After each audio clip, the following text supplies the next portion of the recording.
John Milton के paradise lost book first से 2 videos आपको मिल चुके हैं। जिन लोगों ने अभी तक नहीं देखे हैं उन दोनों वीडियोज़ को वो जाकर के पहले उन दोनों वीडियोज़ को वॉच कर लें। पहली क्लास में हम लोगों ने 1 से 26 तक डिस्कशन किया था और उसके बाद में 27 से 83 लाइंस तक डिस्कस किया था। आज हम लोग 83 से लेकर के 156 लाइंस तक पूरा एक्सप्लेनेशन समझेंगे। तो चलिए बने रहिए मेरे साथ और पहुंचते हैं हम लोग वहीं पर जहां से हम लोग को स्टार्ट करना है। ठीक है, देखो पहले थोड़ा सा रिकॉल करा देते हैं आपको कि कहां पर चीज़ें हम लोग लेके चल रहे थे। सॉरी, थोड़ा सा वेट कर लीजिए।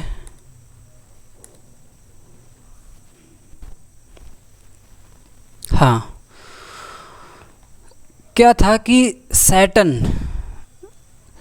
ने अपने पास देखा था, डिसर्न किया था। स्टोरी कहाँ पर थी हम लोगों की? सैटर्न जो था आग की खाड़ी में पड़ा हुआ है, बहुत ही बेचैन है, निराश है, परेशान है और उसी दौरान वो अपने पास में अपने एक साथी को देखता है जो लूट-पोट कर रहा है वहीं आग की खाड़ी में, बहुत परेशान अवस्था में। और वो कौन सा है, उस डेविल का नाम क्या है, उस इसके साथी का नाम क्या है? उसका नाम बिलजबब है।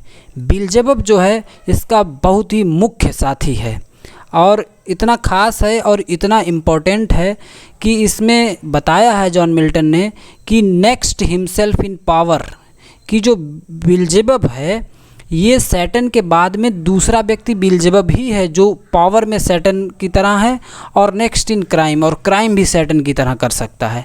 इसलिए इसने साथ दिया था और ये बहुत पक्का इसका मित्र है। और इसे बिलजबब को जब वो देखता है तब सैटर्न कहता है, ये सैटर्न का बहुत ही पावरफुल स्पीच है। सैटर्न मोटिवेट करता है क्योंकि सैटर्न ने एक युद्ध को अंजाम दिया है, इसकी लीडरशिप में पूरा युद्ध हुआ है, इसी ने उस युद्ध का नेतृत्व किया है, तो ये एक अच्छा नेता है। तो अब ये बिलजबब को जब पहचानता है तब ये ब्रेकिंग द हरीड साइलेंस, तब अपना मुंह खोलता है, तब कुछ बोलता है। अभी तक सैटर्न ने बोला कुछ नहीं था, तो अब सैटर्न क्या बोलता है, बिलजबब को कैसे मोटिवेट करता है, वो सारी चीज़ें हम लोग इस वीडियो में समझेंगे। ठीक है, चलिए अब सैटर्न बोलता है बिलजबब को देखकर, कहता है if Dau Bisht he, if दाऊ का मतलब है यू, विस्ट का मतलब है आर, क्या तुम वही हो? कौन हो? आगे बताएगा। कहता है वट ओ हाउ फॉलन, कितना गिर गए हो, कितना पतित हो गए हो। हाउ चेंज्ड, चेंज का मतलब बदलाव, कितना बदलाव आ गया है तुम्हारे अंदर, कितना बदल गए हो। From him who in the happy realms of light, कितना बदल गए हो, किससे? उससे जब तुम वहाँ थे। कहाँ थे? हैप्पी रियल्म्स ऑफ लाइट, जहाँ प्रकाश ही प्रकाश था, हैप्पी रियल्म्स था, खुशहाल माहौल था, वातावरण था, यानी स्वर्ग में जो तुम थे उससे कितना बदल गए हो यहाँ पर। स्वर्ग में कैसे थे, कैसे दिखते थे? स्वर्ग में तो ये सब एंजल्स थे, देवदूत थे और सारी सुविधाएं इनके पास थीं।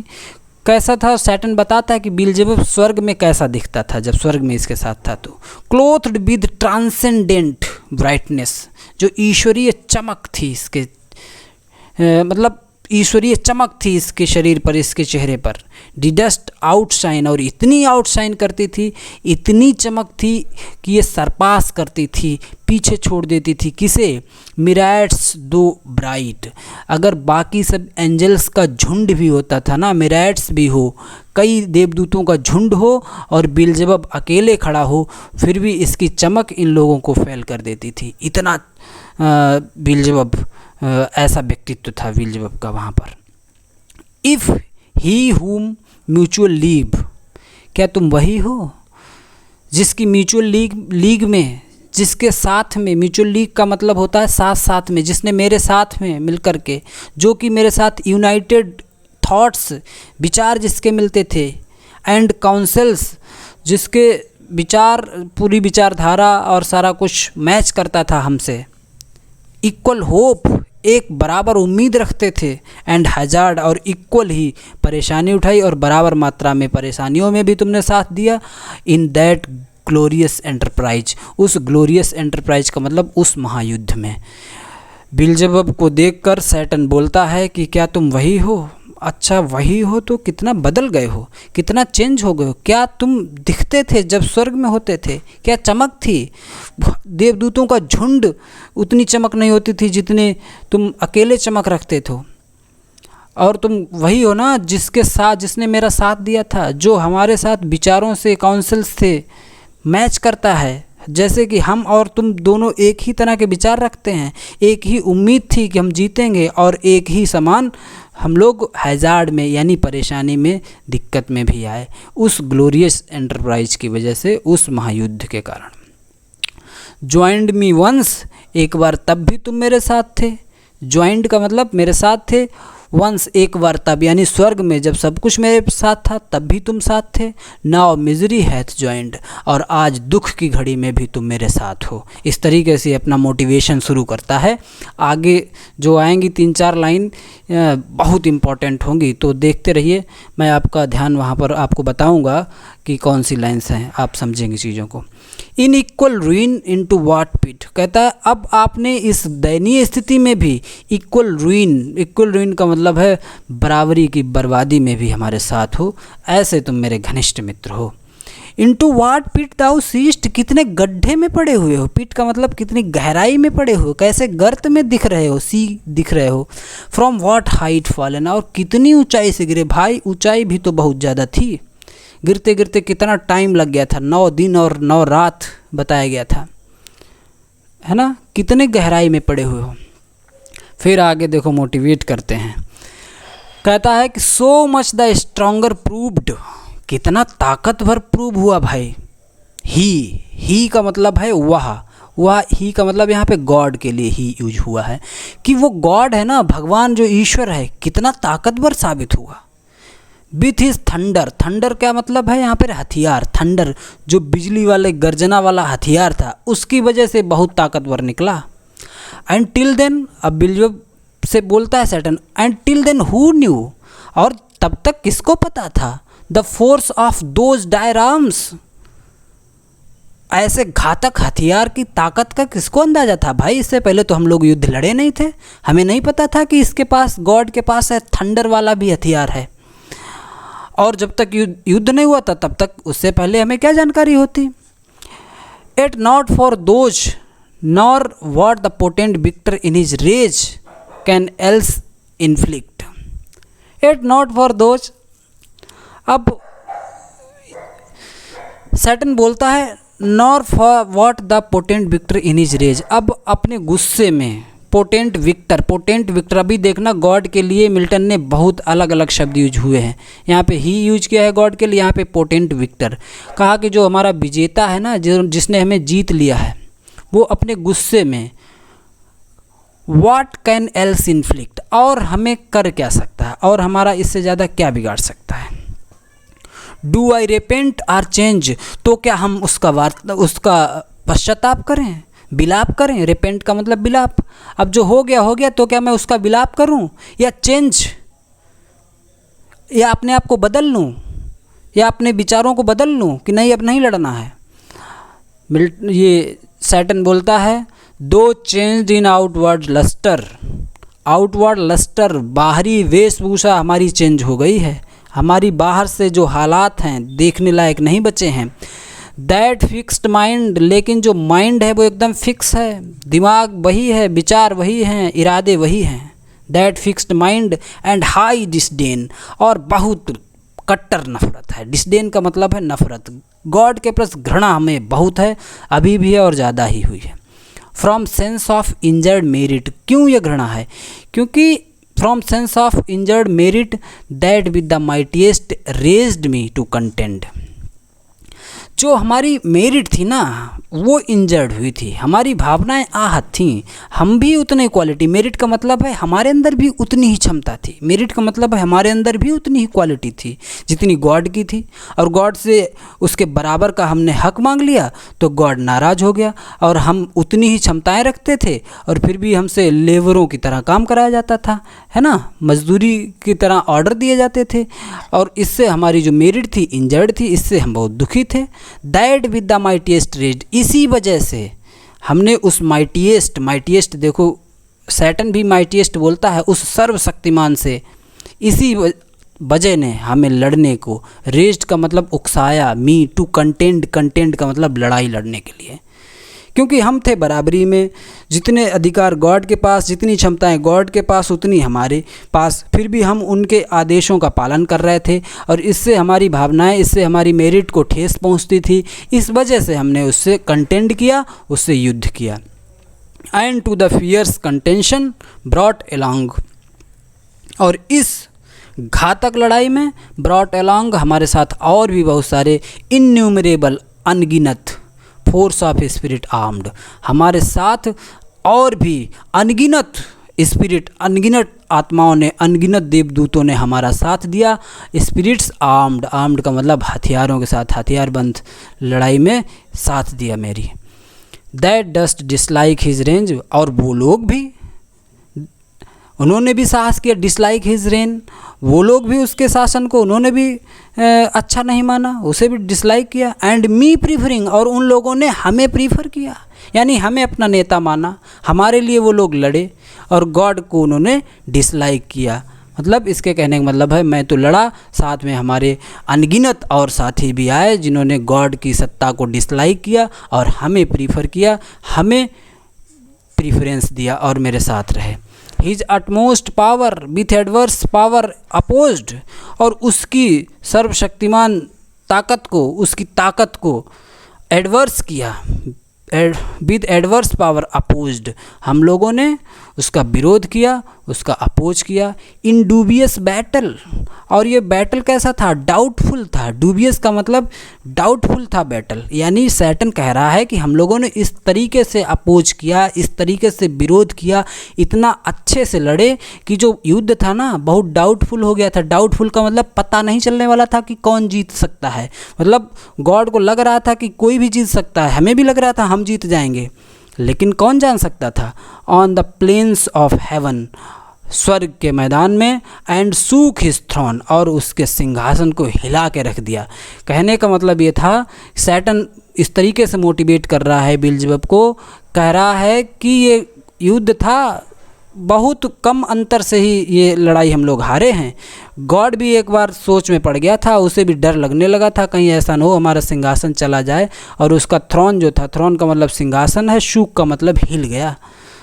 तो इतना हम लोग ताकतवर थे। ये बात कौन बता रहा है, सैटर्न बोल रहा है बेल्जेबब से। अब आगे देखो, ये मेन स्पीच है सैटर्न का, इस बात को आप नोट कर लें, इस बात को ध्यान रखें, एग्ज़ाम के पॉइंट ऑफ व्यू से बहुत अच्छा है। सैटर्न बोलता है, व्हाट दो द फील्ड बी लॉस्ट, क्या हो गया, व्हाट दो तो क्या हुआ, द फील्ड बी लॉस्ट, वो मैदान हम हार गए, कहने का मतलब एक जंग हम हार गए तो क्या फ़र्क पड़ गया। ऑल इज़ नॉट लॉस्ट, सब कुछ तो नहीं बर्बाद हो गया, अभी कुछ ना कुछ, अभी बहुत कुछ मेरे पास बचा है। व्हाट दो द फील्ड बी लॉस्ट, तो क्या हो गया, वो मैदान हम हार गए तो क्या हुआ, वो जंग हार गए। ऑल इज़ नॉट लॉस्ट, सब कुछ तो अभी नहीं बर्बाद हुआ है। द अनकंकरेबल विल, क्या नहीं बर्बाद हुआ, गिनाता है बेल्जेबब को, कहता है कभी ना जीत पाने वाली इच्छा शक्ति, यानी हम हार गए हैं, गॉड ने सब कुछ जीत लिया हो, लेकिन मेरी विल को, मेरी इच्छा शक्ति को कभी नहीं जीत सकता है। एंड स्टडी ऑफ रिवेंज, और जो बदले की भावना है उसे कभी नहीं हरा सकता, बदले की भावना हमारे अंदर रहेगी हमेशा। इमॉर्टल हेट, और अभी मेरे पास क्या है, हमेशा रहने वाली इमॉर्टल हेट है, नफ़रत है, उसके प्रति नफ़रत है, उसे कोई नहीं कम कर सकता। एंड करेज, और ऐसा साहस है हमारे अंदर, नेवर टू सबमिट और यील्ड, कि हम कभी भी सबमिट नहीं करेंगे, सबमिट का मतलब आत्मसमर्पण नहीं करेंगे, और यील्ड का मतलब कभी भी चीखेंगे चिल्लाएंगे नहीं, भीख नहीं मांगेंगे उसके साथ। And what else can not be, can not to be overcome and what is else, और इसके अलावा क्या चाहिए, नॉट टू बी ओवरकम, और क्या नहीं है मेरे पास जीतने के लिए, इतनी सारी चीज़ें क्या कम हैं। सैटर्न गिनाता है बिल्जेबब को, क्या क्या बताया, अनकंकरेबल विल, कभी ना जीत पाने वाली इच्छा शक्ति, गॉड कभी नहीं हमारी इच्छा शक्ति को हरा सकता, और बदले की भावना, असीमित नफरत, और करेज, बहुत ज़्यादा साहस, नेबर, और ऐसा साहस जो कभी भी आत्मसमर्पण नहीं करेगा, कभी भी सबमिट नहीं करेगा, और इससे ज़्यादा क्या चाहिए, और क्या कमी है हमारे पास जीतने के लिए। That glory never shall his wrath or might extort from me, ये सारी चीज़ें जो है ना, दैट ग्लोरी जो ईश्वर है, never shall his wrath or might, ना तो उसका गुस्सा, गॉड का ना तो गुस्सा और ना ही उसकी शक्ति, एक्सटोर्ड फ्रॉम मी, ये सारी चीज़ें हमसे छीन नहीं सकती। गॉड की ना तो ताकत ना ही उसका क्रोध हमसे, ये जो चीज़ें मेरे पास अभी भी बाकी हैं इन्हें छीन नहीं सकता। समझ रहे हो कितना मोटिवेटर अच्छा है, मोटिवेशनल स्पीकर है सैटर्न, बहुत अच्छा है। टू बाउ एंड सू फॉर ग्रेस, अब आगे बोलता है टू बाउ, तो क्या हम उसके सामने झुक जाएं, हैं, उसकी चरण वंदना करने लगें, बाउ का मतलब हाथ जोड़ के नतमस्तक हो जाएं, एंड सू फॉर ग्रेस, या उससे क्षमादान मांगे, हैं, उससे कहें कि भाई हम भी थोड़ा सा आपके बराबर हैं, हमारी भी थोड़ी इज्जत करो, ग्रेस मांगे नहीं। विथ सप्लाइंट नी, घुटनों पर खड़े हो जाएं, उसके सामने घुटने टेक दें। सप्लाइंट का मतलब कांपते हुए, झुके हुए, नी का मतलब घुटने, क्या मैं उसके सामने घुटने टेक दूं। एंड डिफाई हिज पावर, या हम उसकी पावर, उसकी शक्ति, उसकी ताकत की डेफी को मतलब पूजा करने लगे, क्या हमें ये सब करना चाहिए। Who from the terror of this arm so late doubted his empire, और कहता है सैटर्न, कहता हु जिसने, यानी गॉड के लिए यूज हुआ है, who from the terror of this arm, अपनी भुजा को बताता है, इस भुजा के आतंक से, टेरर का मतलब आतंक से, यानी इसकी ताकत से, सो लेट, अंत तक, डाउटेड हिज एम्पायर, उसका अंपायर, उसका राज्य, उसकी सत्ता, उसका सिंहासन डाउट में पड़ा रहा। समझ रहे हो, यानी गॉड बहुत देर तक डाउट में रहा है, कहीं इस युद्ध में हम हार ना जाएं। दैट वर लो इंडीड, अगर ऐसा हमने किया तो ये वास्तव में सबसे ज़्यादा बुरा होगा। अगर हमने उसके सामने झुक गए, हमने बाऊ किया, उसके साथ सप्लाइंट नी का मतलब घुटने टेक दिए, उसकी शक्ति की पूजा करने लगे, तो फिर ये सबसे बुरा होगा, इससे बुरा कुछ नहीं हो सकता। दैट वर लो इंडीड, लो का मतलब सबसे निचले लेवल का होगा, सबसे गिरा हुआ काम होगा, इंडीड का मतलब वास्तव में। दैट वर एन इग्नोमिनी, ये बहुत ही बेइज्जती की बात होगी, बहुत ही घटिया बात होगी। एंड शेम, और बहुत ही शर्म की बात होगी, शेम का मतलब शर्म की बात होगी। कितना शर्म की बात होगी, बीनीथ दिस डाउनफॉल, जो हमारा डाउनफॉल हुआ है, जहां हम नर्क में पड़े हैं, इससे भी बड़ी बेइज्जती की बात और शर्म की बात होगी अगर हम उसके सामने झुक गए, उसके सामने घुटने टेक दिए। ऐसे बिल्जेबब को मोटिवेट करता है सैटर्न। आगे बोलता है सिंस बाय फेट, क्योंकि तुम्हें पता है बिल्जेबब, फेट से यानी किस्मत से, द स्ट्रेंथ ऑफ गॉड्स, चाहे वो गॉड की ताकत हो, भगवान की ताकत हो, and this imperial substance can not fail, और उससे बनने वाले यानी गॉड से या स्वर्ग से जुड़ी हुई जो भी चीज़ें, जो भी सब्सटेंस हैं, वो फेल नहीं हो सकती, यानी वो मर नहीं सकती। यानी इसके कहने का मतलब है जो गॉड है या स्वर्ग में रहने वाले जो भी लोग हैं और हम लोग भी हैं, यानी जो सैटर्न है उसके साथ ही ये भी इम्पीरियल सब्सटेंस से बने हुए हैं, तो मर ये भी नहीं सकते। तो कह रहा है कि देखो बिल्जेबब चिंता ना करो, मर तो हम लोग सकते ही नहीं हैं, जो हालत है वो तो है ही, मरना तो है ही नहीं। सिंस थ्रू एक्सपीरियंस, अब आगे क्या बोलता है, सिंस थ्रू एक्सपीरियंस, सुनो एक बात और भी है, थ्रू एक्सपीरियंस, जो हम लोगों ने इस युद्ध में अनुभव किया है ना, ऑफ दिस ग्रेट इवेंट, इस बड़े युद्ध में जो हम लोगों ने अनुभव किया है, इन आर्म्स, हथियारों के मामले में, नॉट वर्स, वर्स का मतलब बुरा, यानी हथियार हमारे पास इतना बुरे नहीं हैं, हथियारों के मामले में हम अच्छे ही हैं। ये जो एक्सपीरियंस हुआ है युद्ध में, इसे अगर देखें तो हमारे पास हथियार तो कम नहीं हैं, अच्छे हैं। और इन फोरसाइट, और जो दूरदृष्टि की बात करें, मच एडवांस, तो दूरदृष्टि में हम गॉड से भी ज़्यादा एडवांस है, यानी दूरदृष्टि तो हम लोगों की ईश्वर से भी ज़्यादा हो गई है। We may be more successful, और अब हमें सफलता ज़्यादा मिल सकती है क्योंकि हम हारे हैं, हमने बहुत सारी चीज़ें सीखी हैं। Successful, hope, resolve. ठीक है, 1 मिनट चेक कर लें चीज़ें रिकॉर्ड भी हो रही हैं कि नहीं। ठीक है, सही है सब कुछ। हाँ, we may with more successful hope resolve. और ये सारा एक्सपीरियंस है ना, इस हिसाब से हमें लग रहा है कि हमें और ज़्यादा सक्सेसफुल होने की उम्मीद है, हमारे पास सक्सेसफुल होने की उम्मीद ज़्यादा है अगर दोबारा कोई ऐसा ही काम करें तो। टू वेज बाई फोर्स और गाइल, चाहे हम अपनी कोशिश करें, चाहे हम जीतने की कोशिश करें ताकत से, चाहे ताकत से लड़ें, या गाइल का मतलब है धोखा देकर लड़ें, क्योंकि हम तो हैं डेविल, हम तो हैं दानव, हम तो हैं राक्षस, तो हमें चाहे धोखे से लड़ना हो चाहे ताकत से लड़ना हो। इटर्नल वार, ये युद्ध तो शाश्वत होगा, यानी ये युद्ध कभी रुकेगा नहीं, हमेशा चलेगा। इररिकॉन्सिलिएबल, इररिकॉन्सिलिएबल का मतलब समझौता नहीं, समझौते वाली भावना नहीं है। टू अवर ग्रांड फो, यानी हम उस गॉड से, यहाँ ग्रांड फो का मतलब सबसे हमारा जो दुश्मन है, दुश्मन शब्द है यानी गॉड के लिए यूज किया गया है। कहा कि हम क्या अपने उस दुश्मन से यानी गॉड से समझौता कर लें? नहीं, एटर्नल वॉर होगा, इटर्नल वॉर, हमेशा शाश्वत युद्ध लड़ेंगे। हु नाउ ट्राइम्स, कौन सा ग्रैंड फो, कौन सा गॉड? हु नाउ ट्राइम्स, जो अब जीत चुका है। And in the excess of joy, और आनंद की यानी खुशी में इतना डूबा हुआ है। एक्सेस का मतलब इतना अधिक मात्रा में, जॉय का मतलब खुश है। सोल रेनिंग, सोल का मतलब अकेले, रेन का मतलब शासन कर रहा है। होल्ड्स द टेरिनी ऑफ हेवन, और स्वर्ग का तानाशाह बना हुआ है, स्वर्ग में तानाशाही कर रहा है। कहने का मतलब सैटर्न का ये है कि अब हम लोग तो यहाँ हैं, अब वो चाहे जैसी मनमानी करे स्वर्ग में, अब तो उसकी तानाशाही चल रही होगी, वो तो अकेला है। और इस समय तो वो जीत की खुशी में, ट्राइम्फ का मतलब हमसे जो जीत गया है उस खुशी में बहुत आनंद मना रहा है स्वर्ग में। So speak the apostate angel, इस तरीके से उस पतित एंजल ने, देवदूत ने, उस हारे हुए देवदूत ने बोला। दो इन पेन, मतलब सैटर्न ने इस तरीके से मोटिवेट किया बिल्जेबब को, लेकिन सैटर्न क्या है? दो इन पेन, हालांकि सैटर्न को कष्ट है फिर भी वांटिंग अलाउड, चीख चीख के जोर जोर से बोल रहा है और समझा रहा है, मोटिवेट कर रहा है। But raked with deep despair, लेकिन अंदर से वो खुद भी निराश है। एंड हिम 10 आंसर्ड, और उसे 10 का मतलब इस प्रकार, आंसर्ड का मतलब आंसर किया, सून का मतलब बहुत जल्द ही, हिज बोल्ड कैंपियर का मतलब उसके साहसिक साथी ने, यानी ये शब्द है बिल्जेबब के लिए। जब सैटर्न की ऐसी मोटिवेशन भरी बातें सुनी बिल्जेबब ने, तो बिल्जेबब ने तुरंत ही सैटर्न को रिप्लाई दिया। क्या रिप्लाई दिया? आगे की लाइनों में देखिए।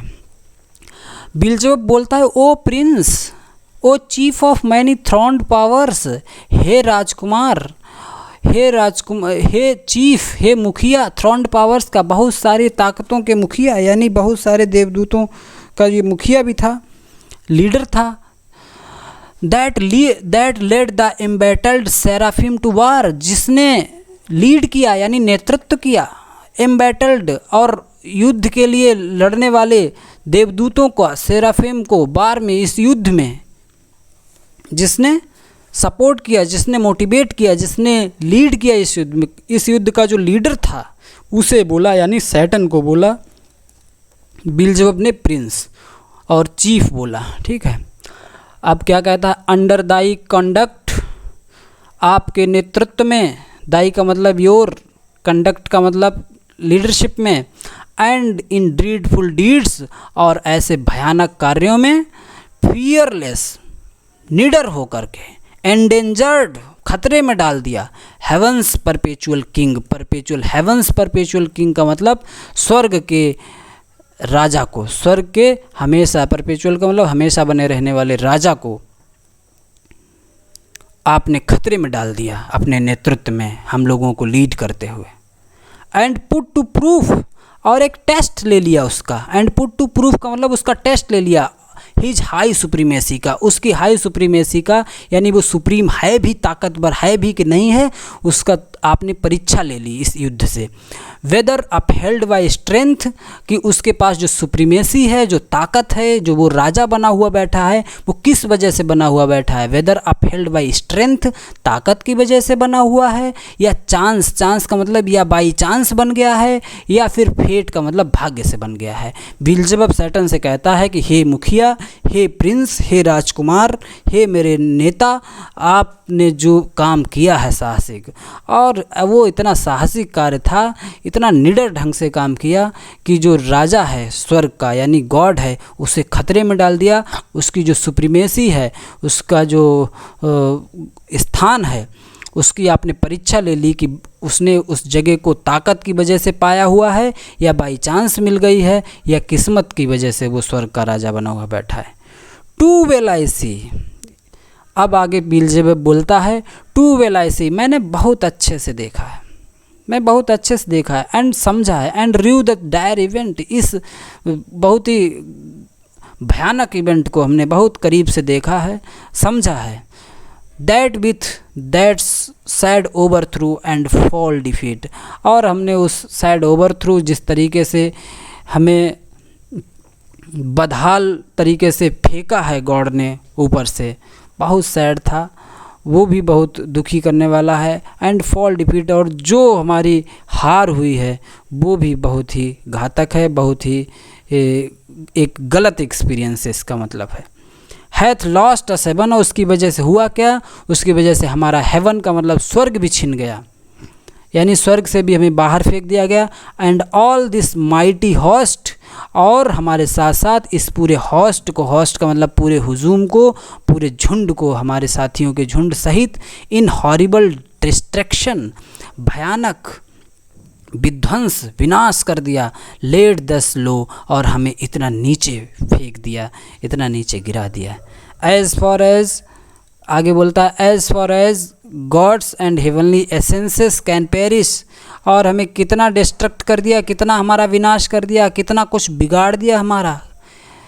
कहता है कि इतना बिगाड़ दिया, as far as gods and heavenly essences can perish, जितना गॉड को, ईश्वर को, या ईश्वर से संबंधित या स्वर्ग से संबंधित एसेंसेस को, लोगों को जितना पेरिश किया जा सकता था, जितनी सज़ा दी जा सकती थी, जितना उनका बिगाड़ा जा सकता था, उतना सब कुछ बिगाड़ दिया गॉड ने। यानी जितना बर्बाद किया जा सकता था हमें, उतना उसने बर्बाद किया, क्योंकि हम मर तो सकते नहीं, तो उसने बस हमें ज़िंदा छोड़ दिया है, बाकी कुछ नहीं छोड़ा। अब यहाँ पे निराशा दिखती है, बिल्जेबब बहुत परेशान है। For the mind and spirit remains invincible, कहता है क्योंकि माइंड जो दिमाग है और जो स्पिरिट है, जो आत्मा है, वो इनविंसिबल होती है, उसे कोई जीत नहीं सकता। एंड विगर सून रिटर्न्स, और जो इसमें ताकत है वो जल्दी लौट आती है।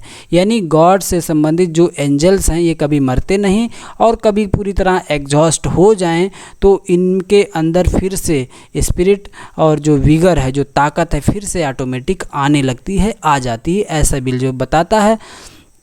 दो ऑल आवर ग्लोरी एक्सटिंक्ट, और हालांकि अभी तक हमारे पास जितना यश था, जितनी क्षमता थी, वो सब लॉस हो चुकी है, सब खो चुकी है। And happy state here swallowed up in endless misery, और जो हमारा हैप्पी स्टेट था, जो खुशहाली वाली ज़िंदगी थी, वो क्या है, यहाँ खो गई है, यहाँ निगल ली है इस एंडलेस मिजरी ने। एंडलेस मिजरी का मतलब है इस कभी ना ख़त्म होने वाले दुख ने, परेशानियों ने। फिर आगे क्या बोल रहा है बिल्जेबब, बट व्हाट इफ ही अवर कंकरर, लेकिन क्या हुआ, व्हाट इफ ही, उसका क्या, अवर कंकरर, जो हमारा विजेता है, यानी गॉड है, गॉड के लिए कंकरर शब्द यूज हुआ है। हुम आई नो, जिसे मैं जानता हूँ, ऑफ फोर्स बिलीव ऑलमाइटी, जिसे हमें अब सर्वशक्तिमान मानना पड़ रहा है, सर्वशक्तिशाली कहना पड़ रहा है। ऑफ फोर्स का मतलब हम कहना नहीं चाहते, लेकिन ऑफ फोर्स कह रहे हैं, कहना पड़ रहा है। सिंस नो लेस, क्यों कहना पड़ रहा है, क्योंकि no less than such could have overpowered, than such could have overpowered, उससे अगर कोई कम होता, नो लेस, उससे अगर कोई कम ताकत होती, सच यानी गॉड से कम ताकत वाला कोई इस तरीके से हमें ओवरपावर्ड कर नहीं सकता था। सच फोर्स एज आवर्स, हमारे पास जितनी ताकत थी उस ताकत को गॉड से कम क्षमता वाला कोई हरा भी नहीं सकता था। इसीलिए ये बिल्जेबब यहाँ गॉड को अलमाइटी बोलता है। हैव लेफ्ट अस, और उसने हमें छोड़ दिया है, फेंक दिया है। लेफ्ट अस, हमें छोड़ दिया है। दिस अवर स्पिरिट, हमारी आत्मा को। And strength entire strongly to suffer and support our pains, और गॉड ने ही अपनी इच्छा से हमारे अंदर, हमारी आत्मा में इतनी स्ट्रेंथ छोड़ दी है। लेफ्ट अस का मतलब इतनी ताकत छोड़ दी है। कितनी ताकत कि हम स्ट्रांगली, इतना स्ट्रांग रहें, टू सफ़र, जो कष्ट हमें मिल रहा है उसे हम बर्दाश्त कर सकें। एंड सपोर्ट आवर पेंस, जो हमारे कष्ट हैं उन्हें हम सपोर्ट कर पाएँ, मतलब इतनी ताकत हमारे अंदर बची हुई है अभी भी। That we may so suffice his vengeful ire, जिससे कि मैं सफाइस का मतलब है यहाँ पर मैं सहन कर सकूँ हिज वेंजफुल आयर, उसकी जो वेंजफुल आयर है। Or do him mightier service as his thralls, या जैसे वो हमसे काम कराना चाहे यहाँ नर्क में, वो उसकी मर्जी से हम यहाँ काम कर सकें, इतनी उसने हमारे अंदर क्षमता केवल छोड़ी है। बाई राइट ऑफ वार, क्योंकि राइट ऑफ वार, वार का भी एक अधिकार होता है। युद्ध में जो जीतता है वो जो चाहता है उसे हारे वाले को करना पड़ेगा। ये तो उसका वार का यानी युद्ध का अधिकार था। वाट एवर हिज बिजनेस भी, जो भी उसका बिजनेस हो, वो जो भी करे। Here in the heart of hell to work in fire, यहाँ हमसे हार्ट ऑफ हेल का मतलब है नर्क के बीचों बीच में। टू वर्क इन फायर, आग में हमें रहना पड़ रहा है। Or do his errands in the gloomy deep, what can it then avail though it we feel strength undiminished. अब कह रहा है कि अब गॉड का जो राइट है भाई, वार में वो जीता है, उसने हमें जहाँ फेंका है अब वो वहाँ यहाँ हमसे चाहे जो कराए, उसकी जो इच्छा है वही कराएगा, ठीक है। और फिर क्या कहता है कि what can it then avail, और यहाँ पे पॉसिबिलिटी भी क्या है। अवेल का मतलब और यहाँ पे चांस भी क्या है।